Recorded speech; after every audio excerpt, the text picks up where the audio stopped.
A dúvida do servidor é se é 18% ou 9%. Então, nessa terça-feira, dia 13, o senador Marcelo Castro, do MDB, relator do Orçamento Federal de 2023, ele concedeu uma entrevista coletiva sobre a recomposição salarial de 9% para os servidores federais que atuam no Executivo. A correção ainda deve ser aprovada na Comissão Mista de Orçamento e pelo plenário do Congresso Nacional. Oi? Consegue me ouvir? Alô, Fábio? Não, tá ouvindo, tô ouvindo. Pode continuar. A correção ainda deve ser aprovada na Comissão Mista de Orçamento e pelo plenário do Congresso Nacional. Então, terá impacto aí de 11 bilhões no orçamento do próximo ano. Inclusive, o Castro chegou a afirmar que, devido ao impacto financeiro, a quantia ficou fora da proposta de emenda à Constituição do Orçamento, que é a PEC.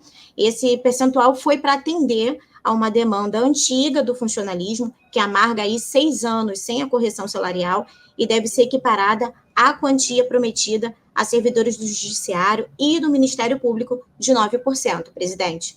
Inclusive, uma das falas do Castro, ele reforça que são 9%, que o Tribunal de Justiça vai dar aos servidores, e esse mesmo percentual, do jeito que a Justiça vai ter esse aumento, o servidor do Executivo vai ter também. E quando chegou o orçamento, ele disse que uma das missões era lutar para que o servidor do Executivo, que normalmente ganha menos, ganhasse o mesmo aumento salarial do servidor do Judiciário e do Legislativo, que normalmente aí ganham mais. Foi uma das falas aí do Castro. As distorções salariais entre judiciário, legislativo e executivo são imensas. Tudo bem que o executivo tem um número maior de servidores, mas não justifica tantas distorções. Uma das dúvidas que os servidores estão tendo aí é por conta dos 18%, porque vem falando muito dos 18% aqui. E aí que tem horas que ele faz uma fala, o relator, e aí as pessoas confundem. É porque o Marcelo Castro, ele é o relator da LOA de 2023. Quando a gente fala de 18%, que é o que foi acordado com o Judiciário, o acordo com o Judiciário fala de 18%, mas o Judiciário fala do acordo de 18% em 2 anos. 18% em 2 anos. Ele é o relator da LOA, mas a PEC da transição, ela fala de um aval que o Congresso está dando ao governo, ao executivo, de furar o teto de gastos aí por 2 anos.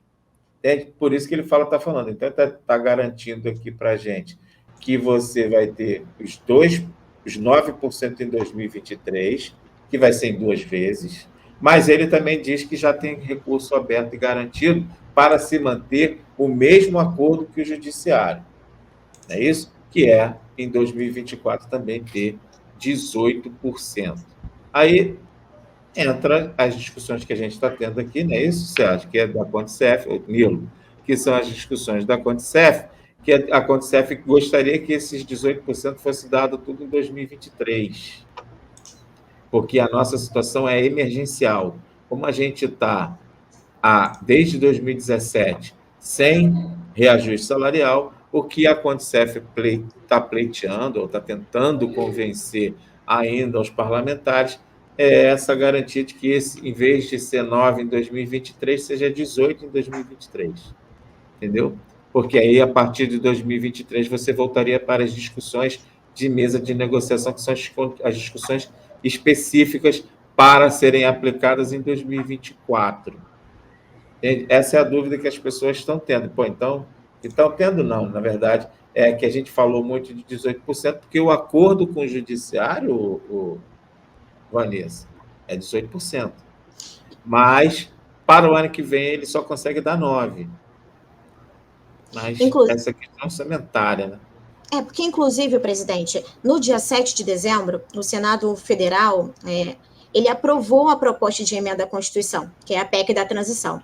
E durante a sessão de votação no Senado, o senador Marcelo Castro, ele disse que 2 bilhões serão para o reajuste do servidor do Executivo, que é igual ao do Judiciário, e que tramita no Congresso o projeto de lei 2441-22, de autoria do Supremo Tribunal Federal, do STF, que prevê esse reajuste de 18% para o Poder Judiciário, divididos em 4 parcelas ao longo de 2 anos. Então, foi uma fala dele aí no dia 7 de dezembro. Que é isso que a gente está brigando e que eu não sei se o relator já está garantindo essas discussões, mas o que está proposto é 18% para a gente também. A gente ter o mesmo tipo de reajuste. O que vale para um, vale para o outro também. O que a Condicef está brigando é para que isso seja, que esse reajuste do executivo aconteça ainda em 2023. Não sei. O que tu acha, Miguel? Há alguma fala do Sérgio Ronaldo nesse sentido aí? Vê se melhorou aí. Melhorou. Está melhor? Foi um problema técnico aqui que o nosso técnico veio aqui rapidamente resolver. Bom, o que eu peguei aí, eu ouvi ainda o que você comentou, é exatamente isso mesmo, né? E o relator, ele até disse que ele foi uma briga pessoal dele, né? Essa questão de igualar o executivo com o judiciário nesse momento aí do reajuste, e que seria dos mesmos moldes, né?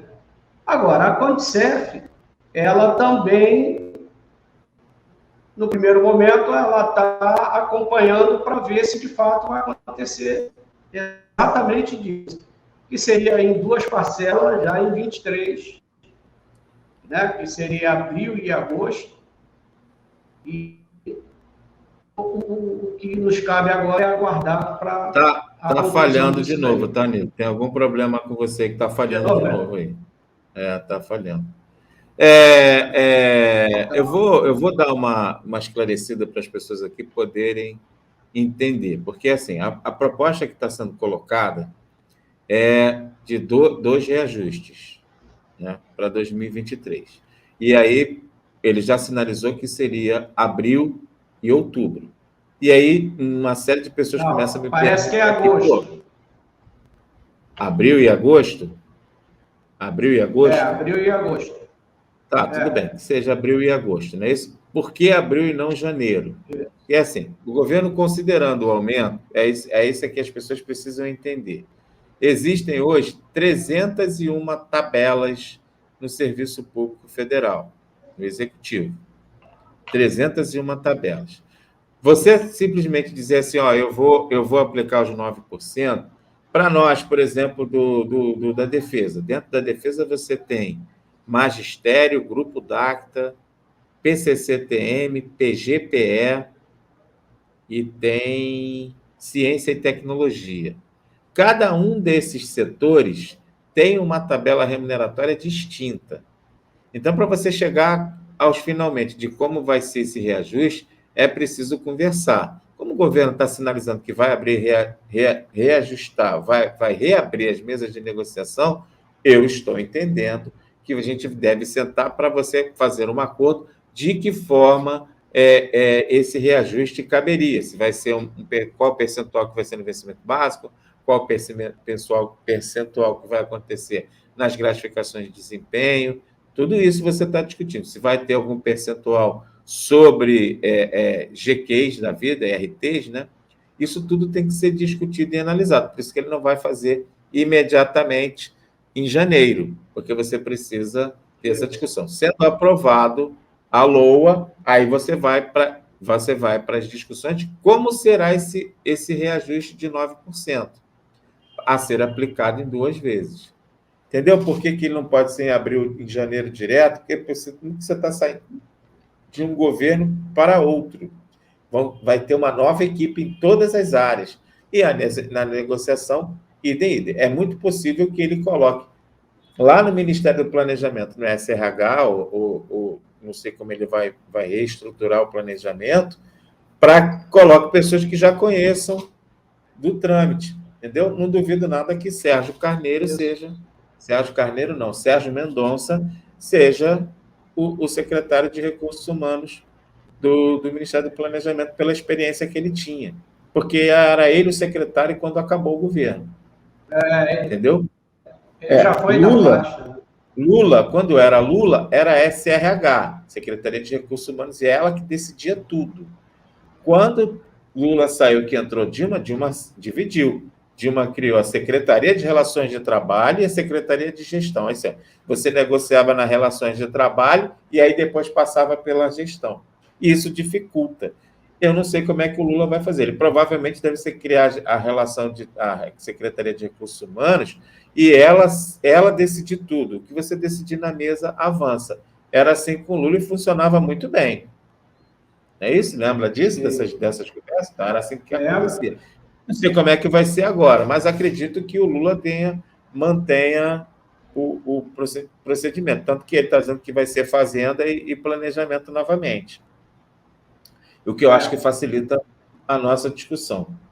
Tá? Mas as questões específicas, elas voltam. Eu acho pouco provável, é minha opinião pessoal, não sei como é que está essa demanda, acho pouco provável que a gente consiga reverter esse quadro de 9% para esse ano. Eu acho que vai ser 9%. Mas a minha opinião, essa é a minha opinião... Eu também acredito. E, Vanessa, que mesmo ele dando percentuais divididos, ele não impede as discussões específicas. É porque para 2024, possivelmente, ele não vai discutir mais reajuste, porque já estará discutido. Mas ele pode vir com outras discussões específicas, por exemplo, o PCCTM precisa de ter uma discussão específica, porque a carreira precisa ser reestruturada e reorganizada. Isso não tem nada a ver com reajuste salarial. Entendeu? Outra notícia boa, Vanessa, que também estava com essa dúvida, a gente estava conversando sobre isso hoje, é se o aumento seria linear ou aposentados e pensionistas ficariam de fora. Não. Sérgio Ronaldo conversou com o Sérgio Nilo hoje, e o Sérgio Ronaldo falou que o que o relator tem colocado é que o aumento vai ser linear. Tá? Só que isso vai ser discutido nesse período de janeiro a abril, por conta disso que eu estou te falando. De que forma os setores serão contemplados, porque você tem 301 tabelas diferentes. Por isso, Vanessa, que ele não fala. Entendeu? Entendi. Sim. Entendeu? Inclusive... porque uma das demandas, na verdade, as demandas prioritárias junto à comissão mista do orçamento e à equipe de transição da Condicef e Fernandicef é justamente esse reajuste emergencial para 2023 nos salários e benefícios dos servidores do executivo, ativos, aposentados e pensionistas. Implementado. O Sérgio tem colocado muito essa questão, que reajuste é reajuste e essas demandas de benefícios é outra discussão, tá? Ele não coloca tudo na mesma discussão. Uma coisa é reajuste salarial, outra coisa é aquilo que o governo anterior estava tentando fazer, ter discussão de aumento de salário em cima do auxílio alimentação, que isso é covardia, porque aposentado e pensionista não recebe. Sim. Os servidores da Marinha ficariam de fora, por exemplo. Entendeu? Quem é da Marinha ficaria de fora. Uma coisa é certa. As outras demandas segue para a mesa. É lá que vai ser discutido as necessidades de todas as entidades. Eu acho que vai ser bom. Eu acho que vai... Eu tive essa percepção quando mudou o governo. Eu achei que o Ministério da Defesa teria voz e ouvido nessas questões do servidor, mas não foi isso que aconteceu. Paulo Guedes se assenhorou da administração pública e o presidente deu todo o aval, então não havia discussão, não havia concurso público, tudo foi fechado, entendeu? Então não havia conversa. Eu não estou vendo isso agora. A equipe de transição deu uma sinalizada, mas é aquilo que eu falei. Eu prefiro que o presidente assuma, porque isso a equipe, a Condicef, no caso do Sérgio Ronaldo, que gravou o vídeo que a gente não ouviu na semana passada, não sei se eles baixaram aí, tem o vídeo aí? Temos o vídeo sim, presidente. Era até bom botar o vídeo para vocês prestarem atenção na fala da semana passada, que já garantiu, onde o Sérgio Ronaldo dizia, vamos esquecer a equipe de transição, vamos partir para o relator. E funcionou. o relator garantiu. Então, a equipe de transição, nesse caso, não interfere. É uma intenção do governo dar uma valorizada nos servidores, mas a gente precisa de outras demandas.